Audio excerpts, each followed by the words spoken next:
BIRADS.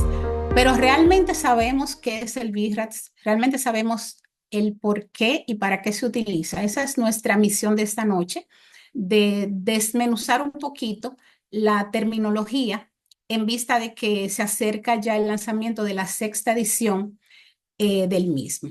Bueno, pues vamos a iniciar. Las siglas del BIRADS significan reporte, un sistema de data y reporte de las imágenes mamarias. El objetivo del mismo es categorizar la patología mamaria, estandarizar los informes y el lenguaje utilizado por los especialistas. Esto es principalmente importante porque debemos universalizar los términos. Cuando yo o cualquier persona haga un estudio de mama y alguien más lo reciba, debe saber interpretar lo que yo estoy diciendo. Entonces, eso significa que lo que yo digo debe ser similar a lo que dice otra persona. O sea, todos debemos utilizar los mismos términos al momento de hacer un reporte sobre patología mamaria. Que las siglas del BIRADS significan Sistema de Data y Reporte de las Imágenes Mamarias.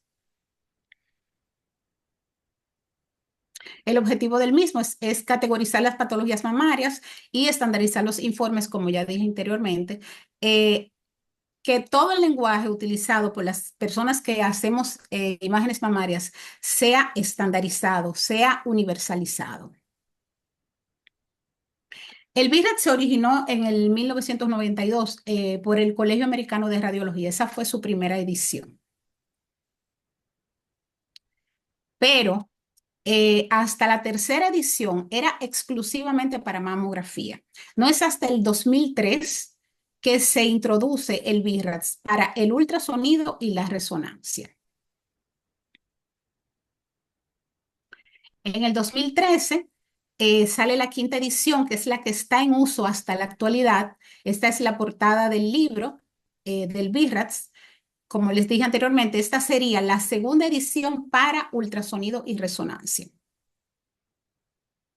Y nuestro interés en la noche de hoy es darles a conocer cuáles son los cambios que habrá de la quinta a la sexta edición.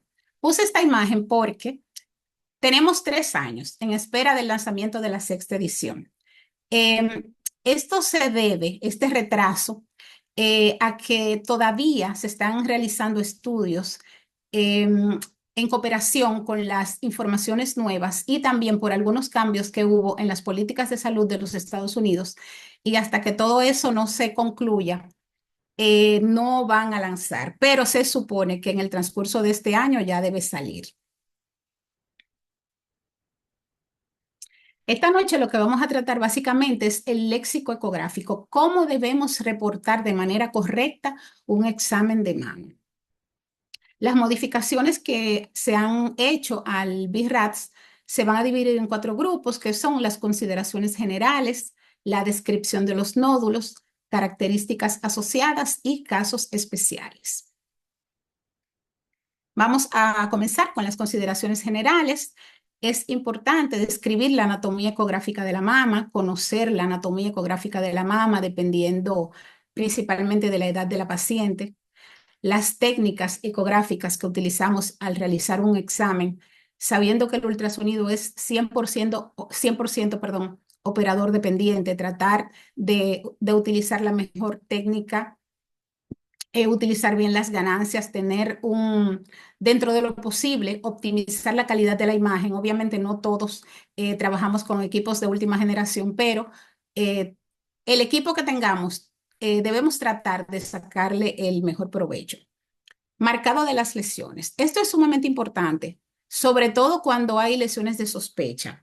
¿A qué nos referimos con marcado? Cuando vemos una lesión, debemos tratar de dar toda la información posible sobre la ubicación de esa lesión, tanto para realización de biopsia en caso de que sea necesario, como en un caso extremo ya para una extirpación quirúrgica. Debemos ubicar en qué cuadrante se ubica la lesión, la zona horaria, a cuántos centímetros de la piel y del pezón, de preferencia. Ok, vamos a tratar de desmenuzar este cuadro que yo entiendo que del, de la publicación del BIRAT, como les dije, la quinta edición, que es la que está en uso actualmente, nos da como una pauta de cómo se deben describir las lesiones. Comenzamos con los nódulos. ¿Qué es un nódulo? Es toda lesión ocupativa de espacio tridimensional. Entonces, los nódulos les vamos a describir la forma, que puede ser ovalada, redondeada o irregular cuando no califica ninguna de las dos anteriores, la orientación paralela o no paralela, siempre tomando en cuenta el paralelismo en relación a la piel. Los márgenes que se dividen en circunscrito y no circunscrito. Los no circunscritos ya tienen subdivisiones dependiendo de las características de esos márgenes. La ecogenicidad de la lesión, anecoica, hiperecoica, compleja, que son lesiones mixtas, hipoecoica, isoecoica o heterogénea. Y los hallazgos acústicos posteriores, que serían refuerzo acústico posterior, sombra o un patrón mixto.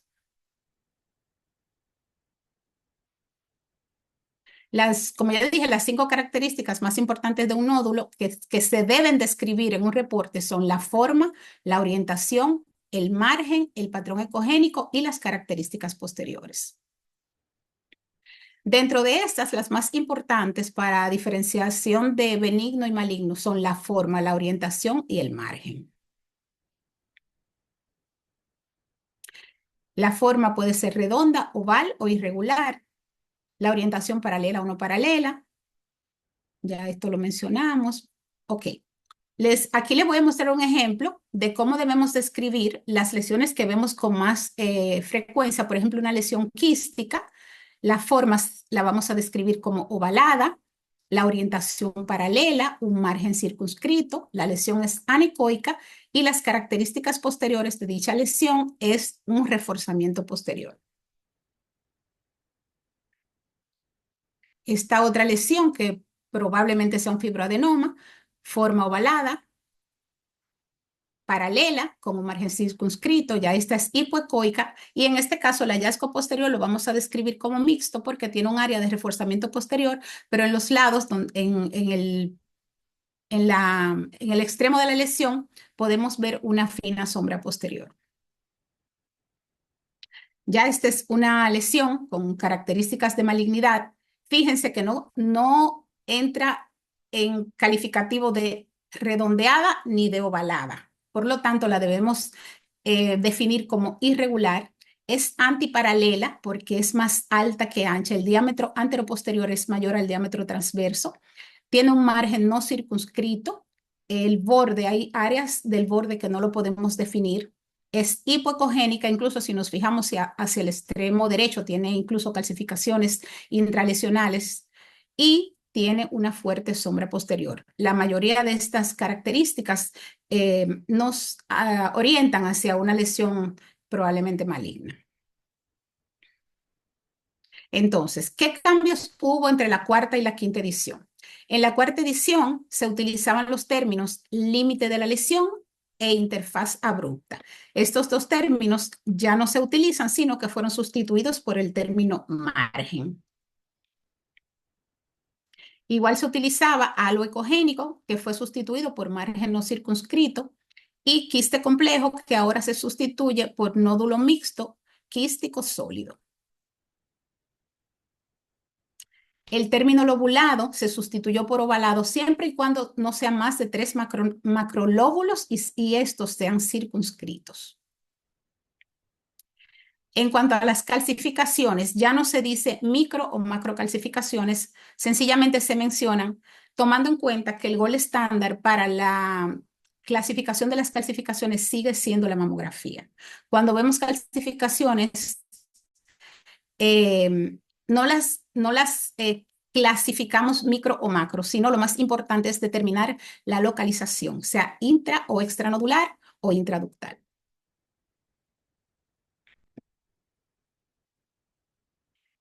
Características asociadas.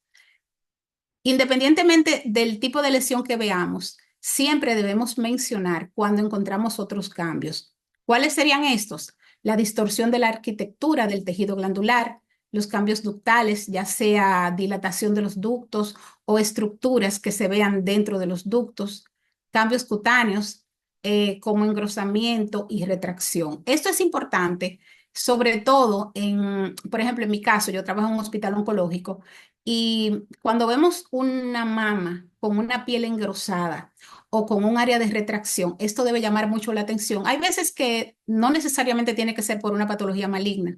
Los cambios inflamatorios, las mastitis muchas veces dan también estos síntomas, pero obviamente está la clínica para diferenciar. Entonces es importante informar cuando hay cambios cutáneos, presencia de edema, la vascularidad de la lesión. Se menciona la vascularidad, pero realmente no hay ninguna lesión que tenga una vascularidad específica. ¿Por qué? Porque a veces las lesiones malignas se fibrosan, entonces estas se hacen avasculares. O incluso una lesión benigna que esté inflamada puede tener una gran vascularidad y no necesariamente ser una lesión maligna. Se menciona la vascularidad, pero no es determinante para el tipo de lesión. Y la elasticidad tisular en caso de que tengamos un equipo con elastografía.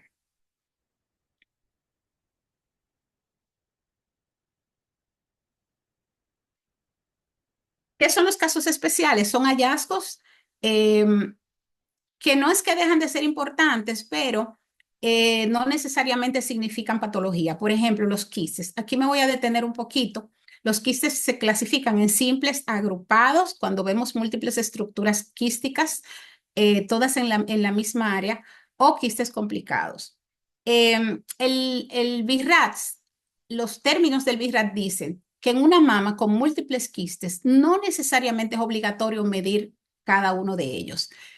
Se ubica el quiste mayor, el más predominante, se mide el diámetro mayor de ese quiste y se puede incluso reportar una lesión por mama. Con eso es más que suficiente. No es necesario ir midiendo quiste por quiste. O sea, eso está documentado. Las lesiones cutáneas, muy importante también. Nosotros tenemos la ventaja haciendo el ultrasonido de que tenemos el paciente enfrente. No es como el radiólogo, por ejemplo, cuando está interpretando una mamografía, hay datos que el radiólogo no los va a poder tener, obviamente, porque solamente está viendo la imagen. Entonces, en este momento es nuestro deber reportar las lesiones cutáneas. Por ejemplo, un quisto de inclusión, pacientes con queloides, presencia de verrugas, neurofibromas, incluso un pezón accesorio. Aunque parece quizás que no sea de mucha importancia, pero sí debemos reportarlo porque cualquier cambio que se vea en la mamografía, si ya nosotros le estamos dando este dato de que el paciente tiene una lesión en piel, pues ya es más fácil para ellos descartar que sea algo patológico.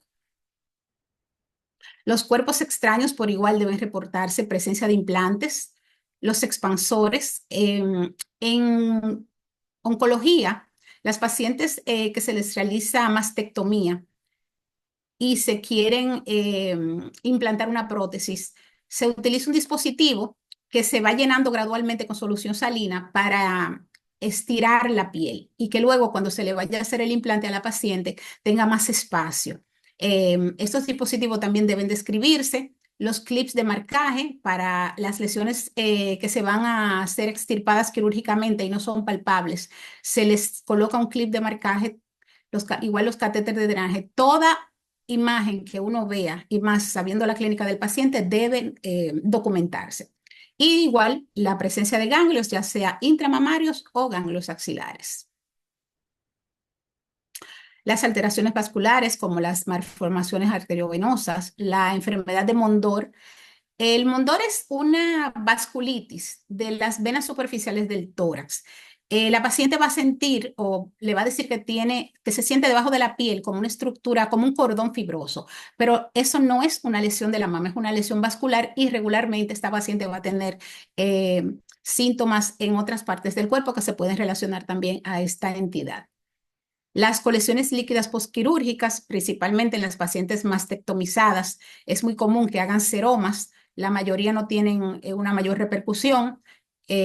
Al principio regularmente son colecciones anecoicas que ya luego eh, teniendo fibrina en su interior y se van haciendo un poquito quizás como con un contenido más denso, pero regularmente se reabsorben y no tienen ninguna otra complicación. Y la presencia de necrosis grasa, esta es una entidad que se sospecha por ultrasonido, pero el diagnóstico definitivo es por mamografía, la típica imagen de cáscara de huevo. Otros cambios que hubo en la quinta edición, el BIRATS 4 se subdividió en 4A, 4B y 4C, siendo la sospecha baja, moderada o alta.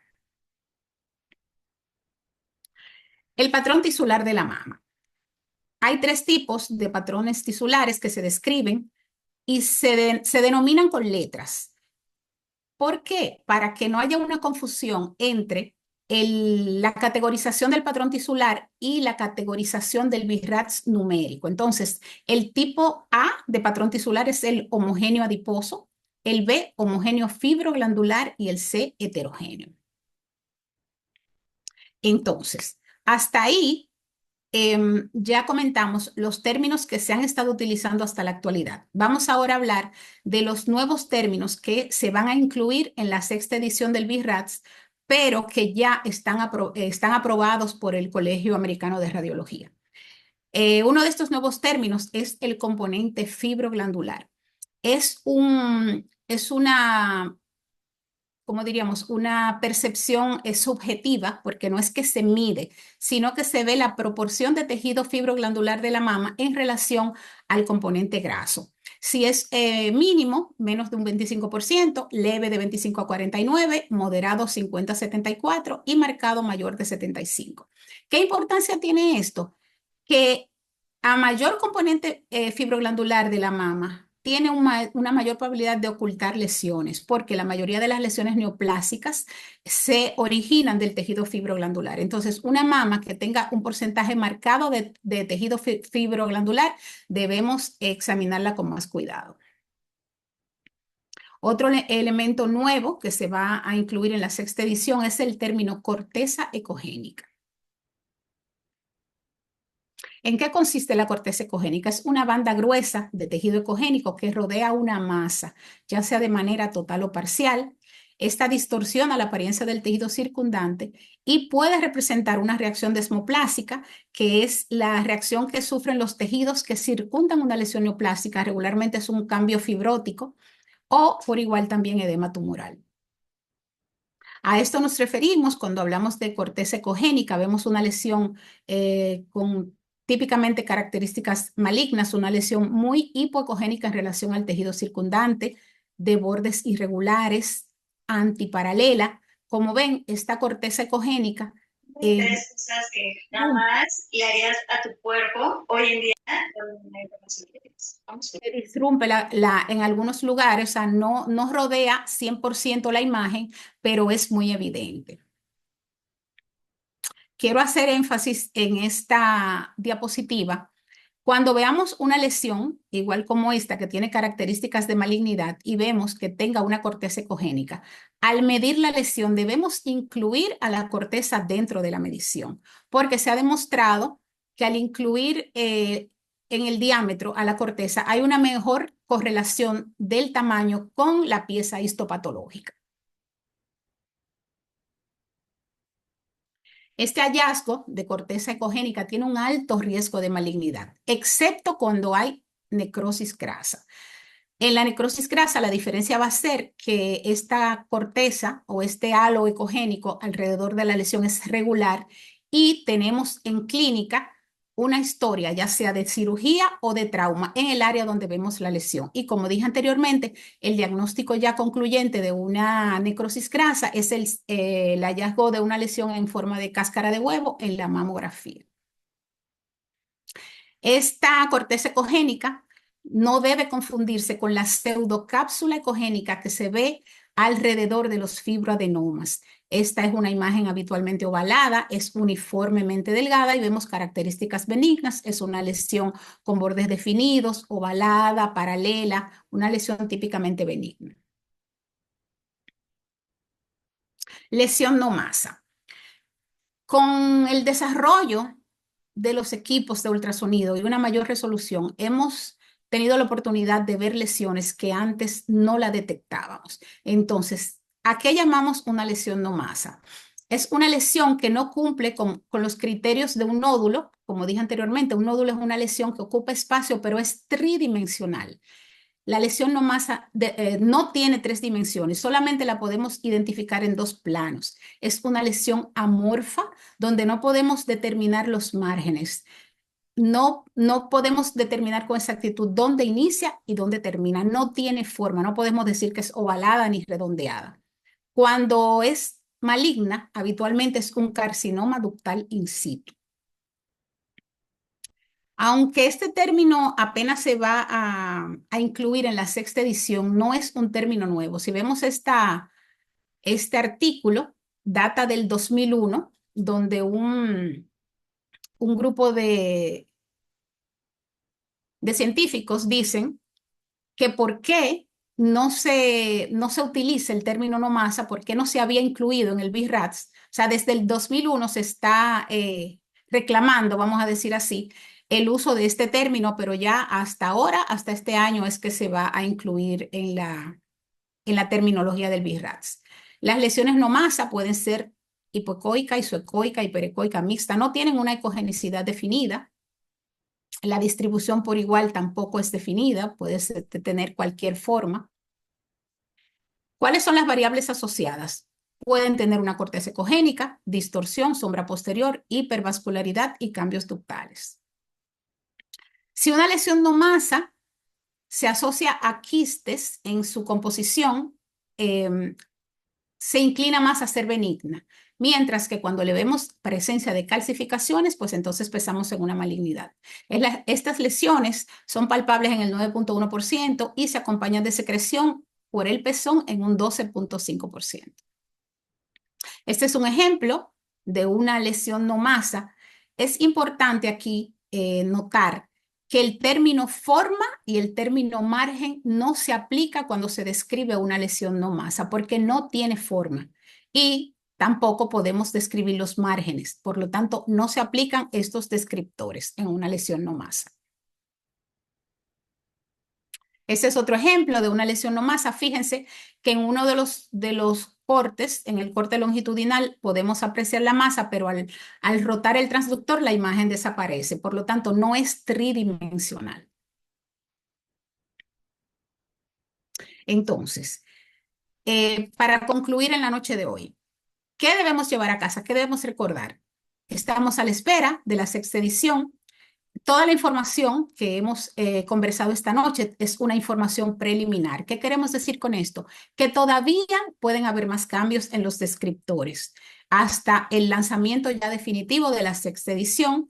Se rumora que la versión va a ser totalmente digital. Todavía esto no es 100% seguro, pero eso es lo que se comenta. Y los tres términos que son nuevos en los descriptores, pero que ya están aprobados por el Colegio Americano de Radiología en su uso, que ya lo podemos usar en la descripción de nuestros reportes, son el término corteza ecogénica, el componente fibroglandular y la lesión no masa. Muchísimas gracias a todos por su atención.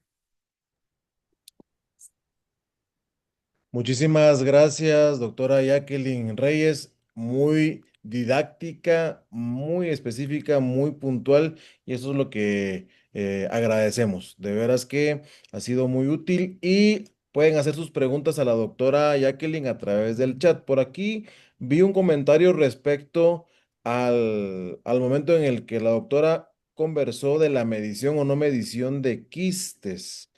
Por aquí alguien ¿Sí? escribió de que cuando no se miden los quistes, devuelve el médico el estudio porque él quiere medido todos los quistes. ¿Qué? Sí, pero o sea, hay un soporte bibliográfico en la quinta edición del BIRATS, donde dice que no es obligatorio medir todos los quistes. Incluso hay un acápite también de las lesiones sólidas. Dice que si en una mama encuentras múltiples lesiones sólidas y todas tienen las mismas características, por igual también está autorizado medir una de ellas. Ahora ya está a opción de cada médico. Si quiere medirlos todos, pues ok, pero está documentado en el BIRATS que no es obligatorio, que con documentar la lesión mayor de cada mama, el cuadrante, con eso es suficiente. Perfecto. Quiero ver si hay más preguntas, hay comentarios. Algunos mencionan sobre que al final lo que pudiera funcionar para una próxima oportunidad es traer ahora fotografías de casos para empezar a practicar. Felicidades por Exacto. la conferencia, la autora Sandra Trejo, Magdalena Roldán, muy didáctica, excelente. Preguntan si se va a poder ver la conferencia. Si la doctora nos permite subir esta conferencia al canal de YouTube de Asogu, con Claro mucho que sí. gusto. Gracias, Con doctora. gusto. Ok, por aquí un comentario. Quistes tabicados en mastopatía fibroquística sería BIRAT 2. ¿Por qué algunos ponen 3? Bueno, aunque esta conferencia no es de la aplicación del BIRATS como tal, los quistes tabicados, siempre y cuando no tengan otras características asociadas, siguen siendo un BIRAT 2. Pero ya ahí dependería de si hay más lesiones o el antecedente de la paciente, si tiene ganglios axilares que llamen la atención. Pero un quiste tabicado sin otros hallazgos se puede documentar como un BIRAT 2. Perfecto, por aquí tengo. Ok, doctora Jacqueline, en estos casos no se habla de patrón, ya sea quístico o componente quístico o componente mixto, dice por acá. En la descripción del tejido dice,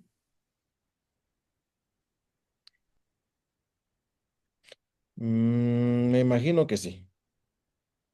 bueno, o sea, resumiendo el patrón, hablamos de un patrón homogéneo, un patrón fibroglandular, y luego de definir qué tipo de patrón tiene la paciente, aparte de esto, vamos a definir el componente de ese tejido fibroglandular, el porcentaje.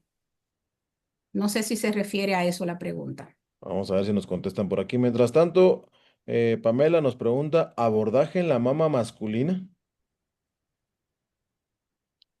La descripción de las lesiones es exactamente la misma en hombre y mujer. O sea, si en una mama masculina encontramos un nódulo, lo vamos a describir exactamente igual que en una mama femenina. En eso no hay diferencia. Listo. Excelente presentación, la doctora Luz Marina Restrepo, Luisa Pérez, doctora Jacqueline, hay autores que clasifican las lesiones no masa en BIRRA 3. Gracias, excelente. Sí. Bueno, la clasificación del BIRATS de las lesiones no masa va a depender de las características asociadas. Si esta lesión no masa tiene características o componentes quísticos, Listo. si esta lesión no masa tiene un componente quístico, y no tiene ningún otro hallazgo, puede ser un BIRAT 2. O sea, el BIRAT de las lesiones no masa va a depender de las características asociadas a esta lesión no masa, ya sean calcificaciones, presencia de ganglios, no por la lesión no masa per se, sino por las características asociadas a ella. Perfecto. Excelente ponencia, felicitaciones. Ok, respecto al quiste complicado y quiste complejo, ¿hay alguna novedad? Pregunta la doctora Restrepo. No. En la descripción del el quiste complejo sigue siendo una lesión quística con un componente sólido en su interior, mientras el quiste complicado es un quiste con un nivel, con un componente denso en su interior. Esa descripción no se modificó hasta ahora, por lo menos, no se ha modificado. María Quintas, en caso de zona con acúmulos de microquistes, ¿podríamos describirlo como no masa? No, no, se describe así como microquistes. Perfecto, excelente conferencia, felicidades. ¿Aplica el BIRAT para lesiones axilares? No, Pregunta Antonio. no. Mira, muy buena pregunta porque justamente hace unos días teníamos una discusión con ese tema. Fíjense que las siglas del BIRATS, la B es breast, o sea, mama. Los hallazgos en axila no modifican el BIRATS. Por ejemplo, si usted examina una mama y esta mama está normal, pero usted tiene un hallazgo de un ganglio patológico, el BIRATS va a seguir siendo 1 o quizás un BIRATS 0. Y se describe el hallazgo del ganglio, de las características, pero los ganglios no están incluidos, no modifican el BIRATS. Esto es muy importante. Muchas gracias, excelente, gracias, felicidades por la conferencia, saludos desde Perú, gracias. Ok, Celita pregunta, ¿el halo ecogénico en una lesión sospechosa de triple negativo, el halo ecogénico nos ayuda? Claro que sí. O sea, si está diciendo que es triple negativo es porque ya tiene un diagnóstico histopatológico, obviamente. Pero en este caso, como les comenté, lo importante es al hacer la medición em, para correlacionar con la muestra, con el espécimen histopatológico, porque cuando se incluye la medición del halo junto con la lesión, es muy cercana a los bordes, al margen de los bordes al momento de hacer la excisión quirúrgica. Perfecto, sigamos ahora. Ujú. Quiero ver. Excelente ponencia, felicitaciones. ¿Es significativo medir la corteza ecogénica? Sí, es justamente lo que acabo de describir. O sea, ya la recomendación es que cuando se vea una corteza ecogénica en una lesión con características malignas, debe incluirse dentro de la medición. Perfecto. Bueno, quiero ver por acá. Sí, pues aquí alguien aclaró que los ganglios tienen su propia clasificación. Exacto. Excelente conferencia. Y, ok, listo. En las pacientes con implantes, ¿me puede orientar cómo se reporta y se aplica el BIRATS? No alcancé a escuchar lo que comentó al respecto.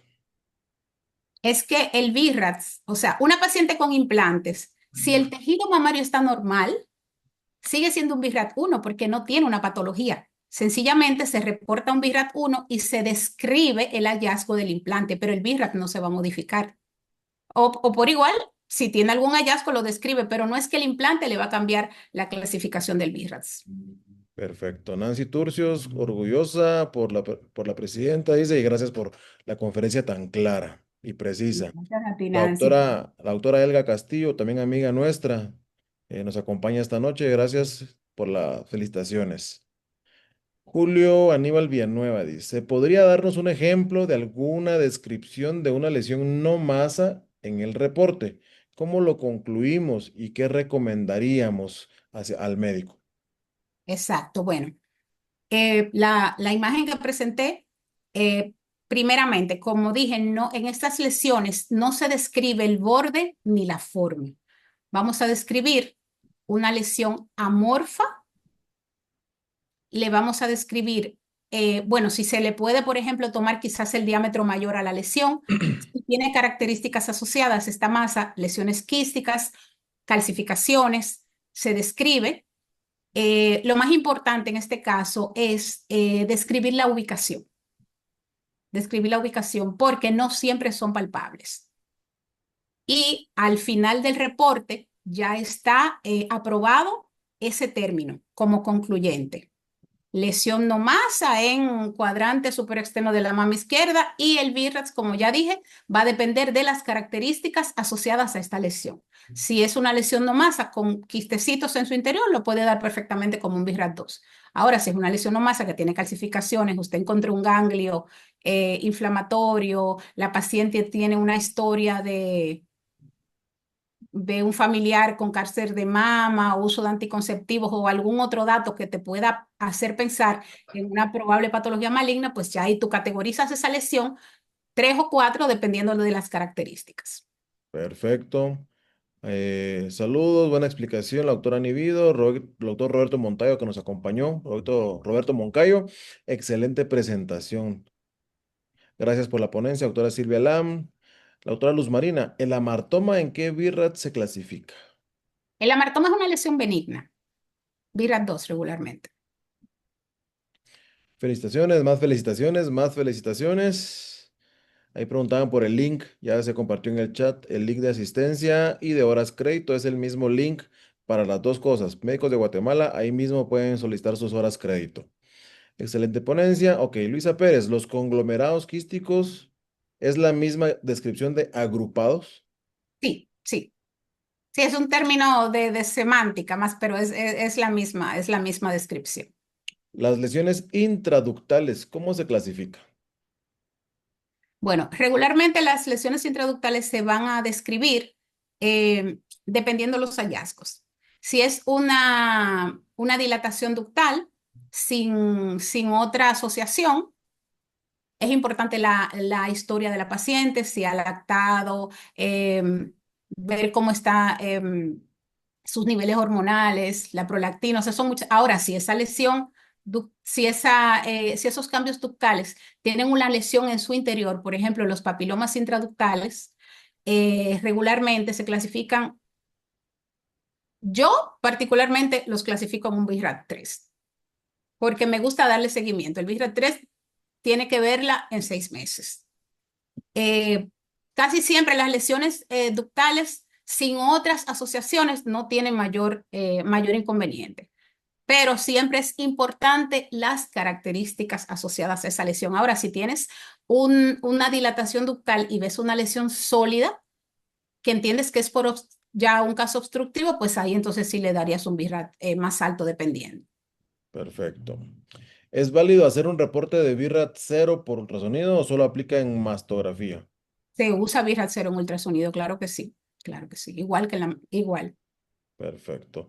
Felicitaciones. Fibroadenoma con calcificaciones en su interior. ¿Es un 2 o un 3? Es un 2. Los fibroadenomas con calcificaciones gruesas son fibroadenomas en involución. Las calcificaciones en los fibroadenomas regularmente son calcificaciones gruesas, groseras. No tienen ninguna implicación maligna. Son cambios involutivos del fibroadenoma. Se sigue clasificando como un BIRAT 2. Fantástico. El... De ahí solo quedan un par de felicitaciones. Ah, apareció una interesante. El Doppler en las lesiones mamarias, ¿cómo lo manejan? Ok. Eh, Comenté en un momento que las lesiones mamarias no tienen unas características vasculares específicas.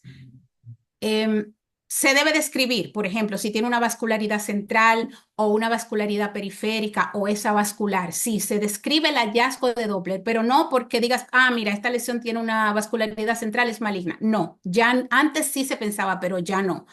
Porque, por ejemplo, en las lesiones malignas, principalmente las lesiones ya de larga data, se fibrosan y al fibrosarse son avasculares. Tú puedes ver una lesión típicamente maligna y le pones el Doppler y no tienes ninguna señal Doppler porque se fibrosan y no tienen vascularidad. O puedes tener una lesión benigna con un Doppler muy evidente y es sencillamente inflamatorio y no necesariamente maligna. Por lo tanto, el Doppler no es determinante, vamos a decir así. Sí se debe documentar qué hallazgo tuviste, pero no es determinante. Perfecto. Norey Puche, hola, muchas gracias por la charla. Tenía entendido que la ecografía, si no es concluyente, no puede enviarse a resonancia con BIRAT 0. Hay que clasificar la lesión. Su opinión, por favor. Bueno, ya ahí es una discusión un poquito más allá. Una ecografía con un BIRAT 0 es no concluyente, obviamente. Entonces, ¿qué significa eso? Que el médico tratante, quien te envía el paciente, es el que va a tomar la decisión de si le realiza otro estudio a su paciente, porque, por ejemplo, el ultrasonido es limitado.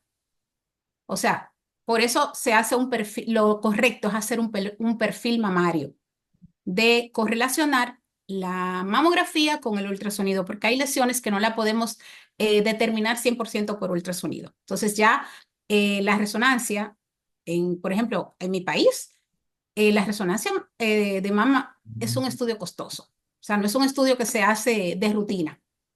Entonces ya llegar a indicar una resonancia, pues debe ser una razón valedera, vamos a decir así. Pero ya esa determinación es después de un perfil mamario.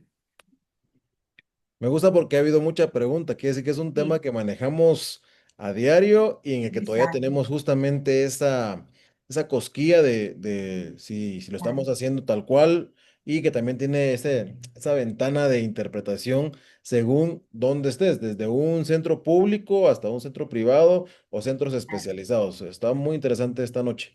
Otra No, y pregunta. debemos acostumbrarnos a utilizar el BIRATS. Hay personas que no lo utilizan, no debe ser. O sea, siempre debemos categorizar las lesiones, siempre. Es lo correcto. Ok, pregunta por acá interesante. ¿La elastografía estará incluida en el BIRAT 6? Sexta edición, Todavía perdón. no lo sabemos. O sea, se menciona dentro de las características asociadas, pero todavía no sabemos si va a estar incluido porque no está, hasta que se lance, todavía no lo sabemos. Ok. Más felicitaciones.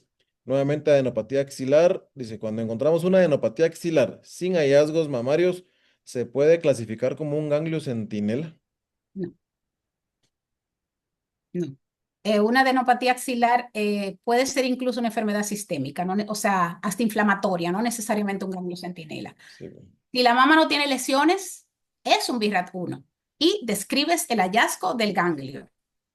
La corteza, si es hipocogénica, si tiene pérdida del hilo graso, describes las características de ese ganglio, pero no necesariamente va a ser un ganglio centinela. Ok. Anelis Rincón dice que para los ganglios axilares se usa la clasificación de Bedi. De Un vela, ajá. comentario ahí. ¿Qué más por Exacto. acá? Anivido, entonces es un riesgo dar BIRAT cero en sonografía. Es también un comentario. No, no es un riesgo. Se da un BIRAT cero cuando es un estudio no concluyente, cuando necesitas eh, otro apoyo, vamos a decir así, pero no es que es un riesgo realmente.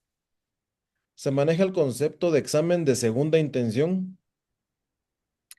No, en el BIRATS no, no. El second look.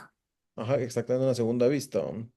Ok, bueno, entonces con esto creo que damos por concluida la tanda de preguntas. Sí, fue una metralleta de preguntas. Qué bonito cuando la noche permite justamente eso. Quiere decir que hay mucha curiosidad y mucho deseo.